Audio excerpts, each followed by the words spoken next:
जब Genghis Khan का इंतेकाल हुआ तो मरने के बाद उसकी लाश को छकड़े में लादकर सहराए गोबी के पार उसके मरकजी शहर लाया गया।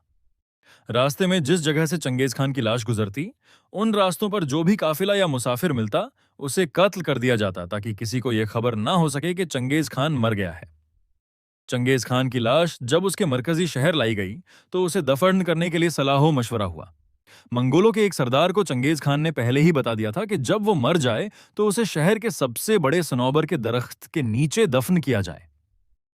ये दरख्त बहुत ऊंचा और बड़ा था। इस दरख्त को देखकर चंगेज खान अक्सर कहा करता था कि इसका साया बुढ़े के लिए बड़े आराम की जगह है। इस दरख्त के इर्द गिर्द सनौबर के और भी छोटे छोटे दरख्त थे, जिन्होंने एक तरह से उस बड़े सनौबर को घेर रखा था। बहरहाल, सनौबर के उस दरख्त के साए तले एक बहुत बड़ी कब्र खोदी गई। उसके बाद चंगेज खान के उस घोड़े को मार दिया गया जिस पर उसने अपने आखिरी दिनों में सवारी की थी, और उसकी हड्डियां अलग करके उन्हें जलाकर कौरुष्क और साफ कर लिया गया। उस कब्र के अंदर एक छोटा खैमा नस्ब किया गया, जिसमें पका हुआ गोश्त, अनाज, एक कमान, एक तलवार और उसके घोड़े की हड्डियां रखी गईं।